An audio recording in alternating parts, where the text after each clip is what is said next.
Salut tout le monde, nous voici à nouveau réunis pour un épisode spécial sur la chaîne Je brûle mes mangas.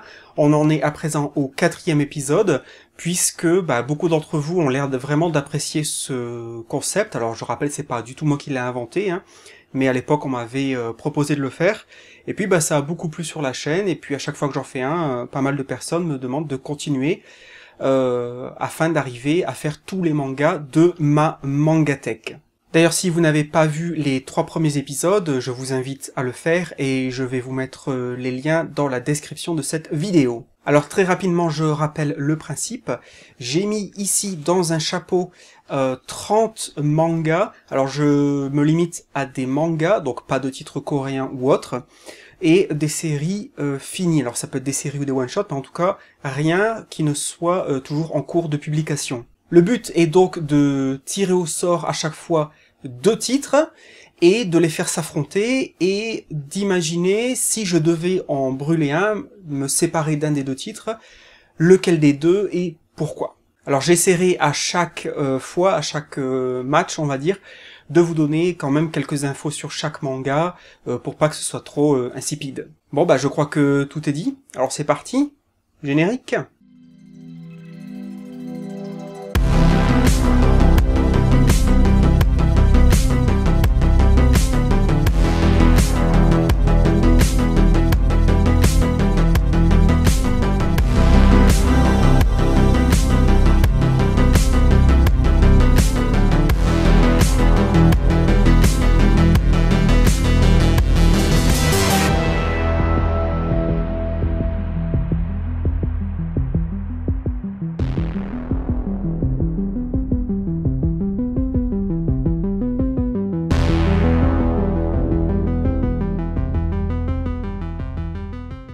Donc je vous montre bien, il n'y a pas de souci, vous avez ici 30 mangas sur des petits bouts de papier que je vais tirer au sort à chaque fois.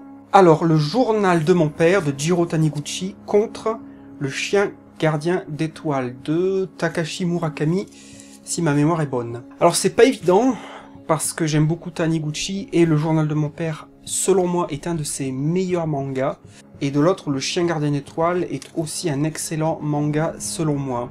Le journal de mon père parle beaucoup de la famille, de l'héritage, de la relation entre les membres de la famille. Donc c'est un manga, plutôt dramatique, plutôt tranche de vie. C'est un one-shot. Et de l'autre, le chien gardien d'étoiles est aussi un one-shot, même s'il existe une suite. La suite qui s'appelait Enfance. Et le chien gardien d'étoiles parle d'un vieil homme, en tout cas d'un homme d'un âge mûr qui en gros perd tout au début de l'histoire, donc il perd sa famille, il perd son travail, donc il va se retrouver plus ou moins entre guillemets clochard, et il lui reste que sa voiture et son chien. Et c'est donc un road trip très sombre, mais très touchant. Alors là, j'ai rien vraiment de négatif à dire sur l'un ou l'autre, mais je vais garder le chien gardien d'étoiles, déjà parce que Jiro Taniguchi, il y a tellement de mangas de cet auteur qui sont disponibles, alors que c'est pas du tout le cas de Takashi Murakami, donc je vais garder le chien gardien d'étoiles qui est très touchant, qui est très dur par contre, mais je vous invite à le lire si ce n'est pas déjà fait. Alors, on a les enfants de l'araignée contre le berceau des esprits. Alors c'est 2 mangas dont j'ai parlé déjà sur la chaîne. Le berceau des esprits, j'en avais parlé dans la longue vidéo 13 mangas flippants pour Halloween. Et les enfants de l'araignée, j'en ai fait une vidéo dédiée, j'ai fait un épisode de Lumière Sûre. Alors le berceau des esprits, c'est un petit manga, entre guillemets, je crois qu'il y avait 5 tomes, 5 ou 6 tomes, non, je crois que c'était 5. C'est de Kei Sanbei, c'est le même auteur que par exemple Erased, vous êtes susceptible de connaître ça. C'est un petit manga d'horreur qui raconte l'histoire de lycéens coincés dans un paquebot qui est en train de couler, et en plus où il y a des espèces de zombies un peu partout. Donc c'est un manga horreur, survie, qui joue beaucoup sur la claustrophobie. Et de l'autre côté, on a Les Enfants de l'araignée, qui est un manga cyberpunk, science-fiction, très sombre, très adulte, beaucoup plus adulte que le Berceau des Esprits, donc ça s'adresse peut-être pas au même public. J'avais beaucoup aimé Les Enfants de l'Araignée, le Berceau des Esprits était sympa, Les Enfants de l'Araignée, ouais, bah je vais pas en dire plus parce que j'ai déjà fait une longue vidéo dessus, donc je vous invite à aller voir la vidéo pour en savoir plus. Mais là je vais garder Les Enfants de l'Araignée, c'est assez facile parce que je pense que c'est des mangas qui jouent pas entre guillemets dans la même cour, c'est des mangas qui ne s'adressent pas à un même public. Les Enfants de l'Araignée m'a beaucoup plus parlé, j'ai trouvé que c'est un manga qui est plus profond, qui aborde des thèmes beaucoup plus complexes que le Berceau des Esprits, donc je garde Les Enfants de l'Araignée. D'un côté, on a Mushishi contre le Cheminot. Oula, pas facile. Alors Mushishi, j'en ai parlé très récemment dans ma vidéo sac manga à lire dehors. Donc Mushishi, manga très contemplatif, qui parle beaucoup des thèmes de la nature, des forces telluriques, des esprits, d'une communion avec la nature, d'une communion entre les esprits, d'essayer de trouver l'équilibre entre les êtres vivants, ce genre de choses. Et de l'autre, le Cheminot, qui est un one-shot, Mushishi lui est en 10 tomes je crois. Le Cheminot c'est un one-shot, j'ai oublié l'auteur. Par contre le dessinateur, c'est le dessinateur qui a œuvré sur Mother Sarah, si ma mémoire ne me joue pas des tours. J'avais beaucoup apprécié le Cheminot, même si c'était par moments un peu naïf, on pourrait dire. Je vais garder le Cheminot, déjà parce que c'est un one-shot et que, à présent, je suis beaucoup plus lecteur de one-shot que de séries. Je préfère vraiment lire un manga en 1 tome, 2 tomes maximum, et puis c'est terminé. Aussi, c'était une histoire peut-être plus facile d'accès quelque part, plus directe, à laquelle on pouvait s'identifier davantage, alors que Mushishi, bah, c'est beaucoup plus... C'est pas de la science-fiction, mais ça parle beaucoup, voilà, des esprits, des choses immatérielles, donc c'est plus difficile de s'identifier au personnage et à l'histoire. De très bons mangas selon moi, mais pour les raisons que j'ai évoquées, je vais garder le Cheminot. Ah oui, rapidement, le Cheminot, ça parle d'un vieux chef de gare qui travaille dans une toute petite gare perdue dans la montagne. Et en fait, il arrive à l'âge de la retraite. En fait, il va être poussé à la retraite parce que la gare, si ma mémoire est bonne, la gare va être fermée par la compagnie ferroviaire, parce que c'est tellement une petite gare où il y a quasiment personne qui passe. Voilà, donc on voit beaucoup, il y a beaucoup de flashbacks sur quand il était plus jeune, sur son travail, etc. Donc c'est un manga qui parle beaucoup de la vie, de la dureté de la vie quelque part, et aussi de la fin de vie. Voilà. Mais je vais garder le Cheminot. Cette fois-ci, on a Les Années Douces de Jiro Taniguchi contre Museum. Ah oui, je précise au passage, il risque d'y avoir dans cette vidéo pas mal de mangas de Jiro Taniguchi.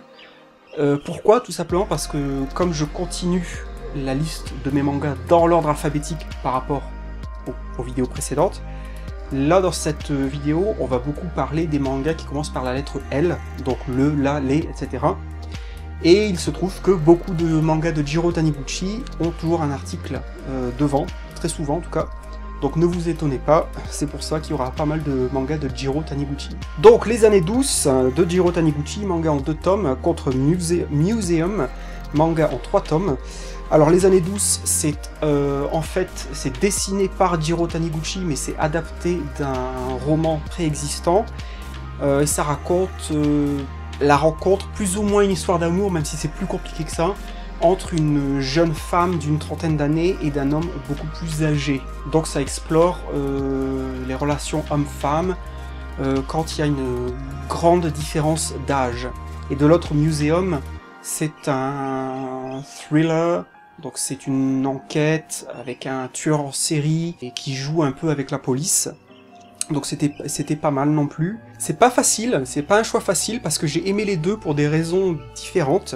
Je vais garder Les Années Douces de Jiro Taniguchi, pas forcément parce que je suis un grand admirateur de l'auteur, mais parce que c'est vrai que dans les mangas de Jiro Taniguchi, le thème de l'amour est assez rarement abordé, en tout cas sous cet aspect vraiment romantique. Je me rappelle avoir été assez surpris à la lecture de ce manga. Je me suis dit tiens, c'est assez inhabituel pour Taniguchi d'aborder ces thèmes-là. Bon évidemment comme c'est adapté d'un roman, c'était pas ces thèmes à lui, mais ça rendait le manga intéressant pour ça. Et de l'autre, Museum, bah j'ai rien contre ce manga-là, mais bon bah faut faire un choix, donc ça sera Les Années Douces. Alors d'un côté on a Monster, et de l'autre on a Le Jour du Loup. Bah alors là ça va être très facile. Alors Monster, c'est un manga extrêmement connu, l'histoire d'un chirurgien qui va sauver un petit garçon grâce à une opération chirurgicale, et quelques années plus tard, le petit garçon en fait est devenu un tueur en série, et donc le chirurgien a cette culpabilité d'avoir sauvé le petit garçon et de se dire bah si je l'avais pas sauvé quand il était petit, et voilà, il serait pas devenu un tueur en série. Donc il se sent responsable et donc il va se lancer aux trousses de son ancien patient. Et de l'autre, Le Jour du Loup, bah, j'en ai parlé il y a pas longtemps dans mon dernier vlog achat manga. Moi je trouvais que c'était une lecture vraiment pas terrible du tout, c'était vraiment assez insipide. Manga qui réutilise la thématique du loup-garou, mais transposée au féminin, et c'était, moi personnellement, j'ai trouvé que c'était vraiment bof. Je vais choisir Monster, même si d'un autre côté, c'est vrai que Monster, moi, ça m'a pas plu plus que ça. Je sais qu'il a une très bonne réputation, que beaucoup de gens le considèrent comme un incontournable. Moi, j'ai trouvé que c'était sympa, mais sans plus. Le reproche que je ferais à Monster, moi j'ai trouvé que le manga était trop long, et que au bout d'un moment, il se diluait beaucoup dans des histoires secondaires. En plus, l'histoire s'étale sur plusieurs années, sur beaucoup de lieux différents, beaucoup de villes différentes, et donc au bout d'un moment, c'était pas toujours évident de suivre le fil de l'histoire. Mais là, je vais quand même choisir Monster. Alors, on a les enquêtes du Ligné de Jiro Taniguchi contre le promeneur de Jiro Taniguchi. Je vais choisir le promeneur. Bah, j'en ai parlé aussi dans ma vidéo 5 mangas à lire dehors. Ce sont des histoires courtes, 8 histoires courtes, toujours avec le même personnage, qui en gros va se balader à droite à gauche, dans la ville, dans la nature, dans un parc, etc. Et au fil de ses balades, bah, ça va lui faire penser à sa vie, aux choix qu'il a fait dans sa vie, etc. etc. Donc c'est un manga très assez contemplatif, introspectif, qui est censé faire réfléchir le lecteur. Et de l'autre, Les Enquêtes du Ligné, c'est un manga en 2 tomes. C'est un détective privé qui s'est spécialisé dans la recherche des chiens disparus. Donc que votre chien se soit sauvé, ou qu'il ait été enlevé par quelqu'un pour être revendu, ce genre de choses. Et donc des gens viennent le voir et lui disent voilà, mon chien a disparu, est-ce que vous pouvez le retrouver? Donc c'est un manga qui était sympa, mais rien d'exceptionnel. C'est du Taniguchi classique, même si encore une fois c'était adapté, alors je ne sais plus si c'était un roman ou des nouvelles, mais c'est adapté d'une œuvre préexistante, donc les histoires ne sont pas de Taniguchi lui-même à la base. Voilà, c'était sympa, mais rien d'exceptionnel. C'était très traditionnel, et j'ai trouvé que le manga a pas mal vieilli. C'est vrai que de le lire aujourd'hui, ça faisait un petit peu vieillot sous certains aspects, donc je vais garder le promeneur. Alors on a Noise de Tsutomu Ei, qui est un one-shot contre Macross 7 Trash. Alors le choix est vite fait, c'est Noise, même si c'est un manga pas du tout facile d'accès. Si vous connaissez Tsutomu Ei, donc c'est l'auteur de Blame, entre autres. C'est l'auteur de Knights of Sidonia que je recommande. Je pense que c'est son manga le plus accessible. Et Noise, si ma mémoire est bonne, c'est un préquel à Blame. Mais c'est un manga vraiment pas facile, il n'y a pas beaucoup de texte. Le manga, la force du manga repose beaucoup sur les dessins, mais du coup ça en fait quelque chose de vraiment unique, presque une curiosité j'ai envie de dire. Et de l'autre côté, Macross 7 Trash, c'est un vieux manga, ça a été un de mes premiers mangas. Donc j'ai quand même un petit coup de cœur pour Macross 7 Trash, parce que, comme je viens de le dire, ça a été un de mes tout premiers mangas dans les années, on va dire 90, quand j'ai commencé à lire des mangas. Mais malheureusement, c'est un manga vraiment très oubliable, vraiment entre guillemets mou du genou, où il se passe vraiment pas grand chose. Donc c'est basé sur la licence Macross, donc c'est de la science-fiction, mais sans en être, parce que l'histoire se concentre vraiment sur un triangle amoureux. Donc je pense que c'est vraiment pour les fans hardcore de l'univers Macross, mais sinon vraiment je le recommande pas du tout. À la limite pour l'aspect nostalgique des vieux mangas des années 90, voir un peu à l'époque ce qui se faisait, mais sinon un gros bof quoi. Donc je vais garder Noise. Cette fois, on a les nouvelles d'Hiroki Endo contre le pays des cerisiers. Alors, le pays des cerisiers, c'est un one-shot de Fumio Kuno. C'est un manga qui parle de la vie pendant la guerre. Je crois que c'est l'après-guerre au Japon, il me semble, parce que de mémoire, je crois qu'il est beaucoup question des retombées, des conséquences de l'effet de la bombe atomique, des radiations. Donc il me semble que c'est dans la période juste après la guerre, j'espère ne pas me tromper, ça fait très longtemps que je l'ai lu. Donc c'est un manga qui est vraiment assez sombre de par ses thèmes, même s'il y a quand même pas mal d'humour, ce qui est assez coutumier de Fumio Kuno. Les dessins sont très doux, donc c'est vraiment agréable pour cet aspect-là. Et de l'autre côté, on a les nouvelles d'Hiroki Endo, qui est alors c'est une collection, en fait c'est 2 volumes, qui rassemblent, comme le titre l'indique, des nouvelles d'Hiroki Endo, qui est l'auteur du manga Eden, It's an Endless World, qui est un manga cyberpunk extrêmement difficile à trouver de nos jours, en tout cas en complet. C'est un long manga, je crois, de 18 tomes. Moi, il m'a fallu très longtemps pour réussir à l'avoir, donc bon courage si vous voulez le trouver. Mais ça fait partie de ces titres très importants du courant cyberpunk en manga. C'est pas facile parce que, encore une fois, j'ai aimé les deux, mais c'est des mangas très différents. D'un côté, on a de la science-fiction, du cyberpunk, et de l'autre côté, on a quelque chose d'historique et de dramatique. Je vais garder les nouvelles d'Hiroki Endo, principalement parce que c'est quelque chose d'assez rare, c'est pas évident de les trouver. En plus, c'est un auteur lui-même rare, contrairement à Fumio Kuno qui est plus présente dans le paysage des mangas traduits en français. Donc, pour la rareté, je vais garder les nouvelles d'Hiroki Endo. D'un côté, Nausicaa, la vallée du vent, contre Nonamba. C'est intéressant, parce qu'on a deux gros titres importants selon moi. Bon, Nausicaa, est-ce qu'il y a besoin de le présenter? Je pense pas. En plus, j'en ai parlé très récemment dans, encore une fois, ma vidéo 5 mangas à lire dehors. Et Nonamba, manga peut-être moins connu que Nausicaa, mais j'en ai également parlé sur la chaîne il n'y a pas très longtemps, donc il y a une vidéo dédiée à ce manga, je vous invite à aller voir ça. Je vais garder Nonamba, parce que c'est un manga qui m'a plus amusé quelque part. C'est vrai que Nausicaa, c'est un manga qui est quasiment dépourvu d'humour, par exemple, donc c'est assez... par moments c'est assez lourd, en plus c'est un manga qui est long, qui aborde des thèmes assez sombres, alors que Nonamba, ça parle beaucoup plus du folklore japonais, des traditions, il y a pas mal d'humour. On voit que l'auteur, à mon avis, a mis beaucoup de sa personne dans ce manga. Donc, pour toutes ces raisons, je vais choisir Nonamba. Alors, les rêveries d'un gourmet solitaire de Jiro Taniguchi contre Neon Genesis Evangelion, ou Évangélion, tout simplement. C'est pas évident, mais c'est intéressant comme choix à faire, parce que c'est des mangas qui n'ont rien à voir entre eux. Alors évidemment, d'un côté, Évangélion, qui est de la science-fiction, shonen, mais qui a été un titre quand même dont on entendait beaucoup parler dans les années 90. C'est assez intéressant.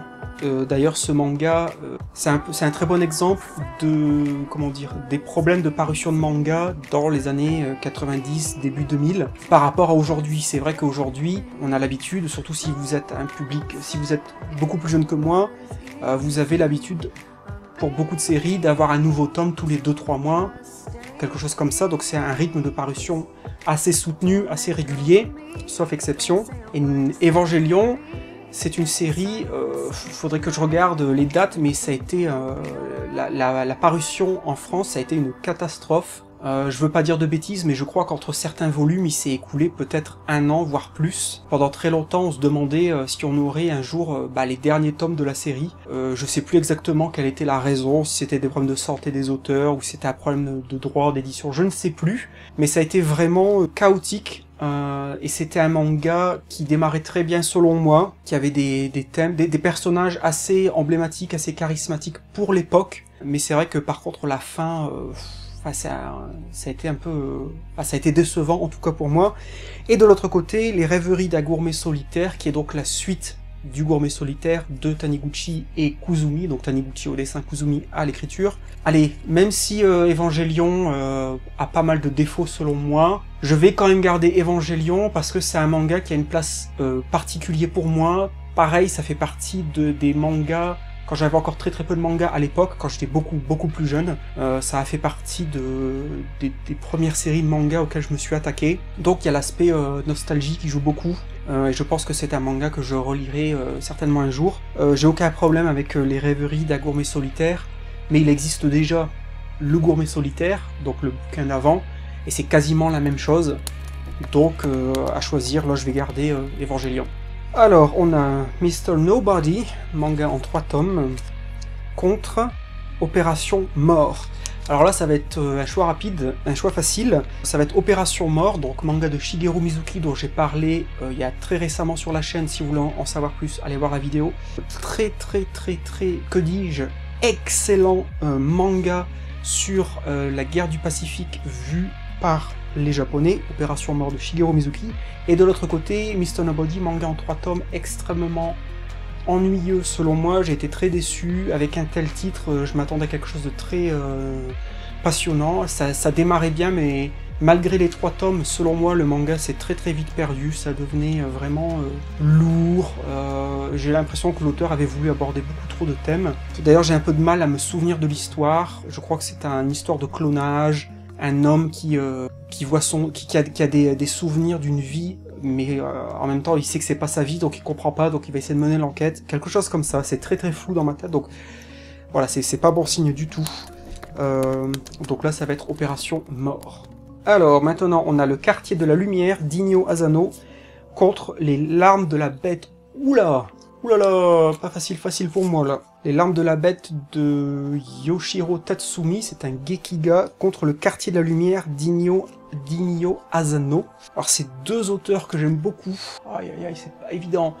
Le Quartier de la Lumière, pareil, j'avais fait une vidéo. La vidéo est toujours sur la chaîne si vous voulez aller voir, mais c'est une vieille vidéo, je vous préviens. Alors c'est un drame, tranche de vie, où on suit la vie de plusieurs habitants d'un même quartier, et en fait, plus ou moins au fil du manga, on voit que leurs vies sont plus ou moins liées d'une certaine manière. Donc c'est typique de ce que Asano faisait avant ces grosses séries qu'on a aujourd'hui, quand il faisait encore des one-shots. Et les Larmes de la Bête, c'est un Gekiga, c'est donc c'est quelque chose de très noir, de très sombre, qui parle entre guillemets de la misère des gens, de la vie de tous les jours, du travail, de l'absence de joie, ce genre de choses. Donc c'est quelque chose de très noir, qui s'adresse sans aucun doute à un public averti. C'est vraiment pas facile, mais je vais garder les Larmes de la Bête, parce que ça montre un courant de la BD japonaise.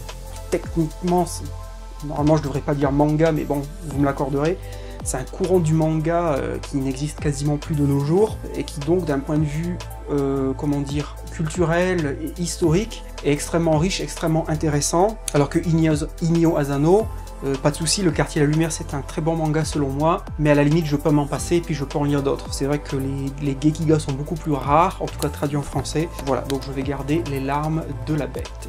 À présent, on a le Sauveteur de Jiro Taniguchi, encore une fois, contre Mail, manga en 3 tomes si ma mémoire est bonne.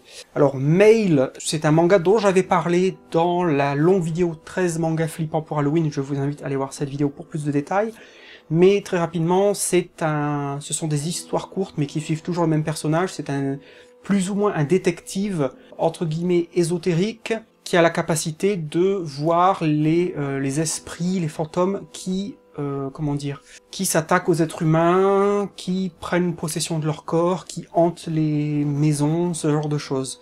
Donc c'est des histoires de fantômes, voilà, en gros, pour résumer très simplement. Et de l'autre côté, le Sauveteur, c'est un one-shot de Jiro Taniguchi qui parle d'un homme c'est un guide de montagne, et en fait la fille adolescente d'un de ses amis va disparaître, et donc la mère de cette fille va demander à notre personnage de la retrouver. Donc c'est la confrontation en fait de l'homme des montagnes face à la ville, puisqu'il va se retrouver dans la grande ville, et il va se confronter à la pègre, ce genre de choses. Donc c'est une enquête un petit peu sombre, mais pas tant que ça. Je vais garder Mail, finalement.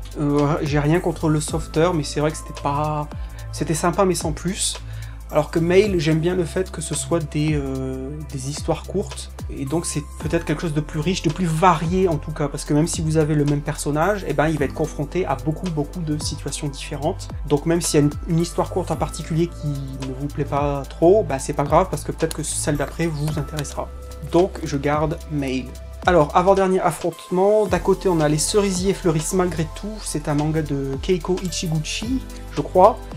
Et de l'autre côté, on a le chant de l'arc-en-ciel de Inyo Asano. Alors les cerisiers fleurissent malgré tout, c'est un manga qui parle du drame de Fukushima, je crois. Et en fait, c'est plus ou moins autobiographique, puisque l'auteur a habité, je sais pas si elle y habite toujours, mais elle a longtemps habité en Italie.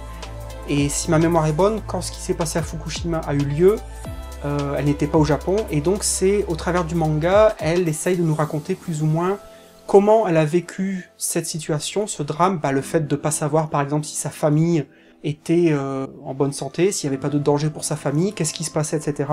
Voilà, donc c'était le contraste entre elle étant à l'étranger et qui vivait de loin cette catastrophe. Et de l'autre côté, le chant de l'arc-en-ciel, c'est un one-shot, encore une fois, de Inyo Asano, manga très sombre qui parle de traumatisme dans un quartier près d'une école. Il s'est passé un drame, et en fait le manga joue beaucoup avec des sauts dans le temps, où en fait on alterne beaucoup avec de nos jours ce que sont devenus les personnages qui étaient liés à ce drame, et on a beaucoup de flashbacks, et en fait au fur et à mesure du manga, alors que l'histoire se déroule, on commence à comprendre petit à petit, on met en place les pièces du puzzle, et on finit par comprendre, ah ok, maintenant je vois, ce personnage-là c'était ce personnage-là, il s'est passé ci, il s'est passé ça. Donc c'est un manga assez dérangeant, vraiment pour un public adulte, qui aborde des thèmes très durs, notamment le viol, enfin des choses comme ça.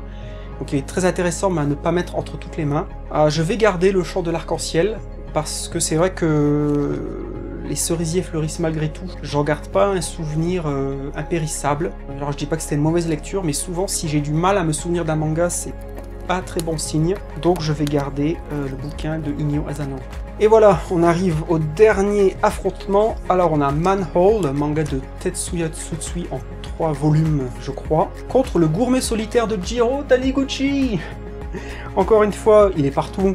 Alors là, c'est 2 mangas qui n'ont rien à voir. Encore une fois, Manhole, pareil, je crois que j'en avais parlé dans ma longue vidéo 13 mangas flippants pour Halloween. Manhole, c'était une histoire d'attaque plus ou moins virale, bactériologique, d'un parasite qui plus ou moins prend le contrôle des gens. Donc vraiment ça parle d'une infection, d'une maladie. Qu'est-ce qui se passerait s'il y avait une maladie de type parasite qui arrivait dans une grande ville? Comment les autorités réagiraient? Et en parallèle de ça, il y a une enquête policière pour essayer de déterminer qui est derrière cette attaque. Et de l'autre côté, le gourmet solitaire, j'en avais fait une vidéo, il me semble, avec l'ami Jefferin à l'époque, il y a longtemps. Allez voir ça.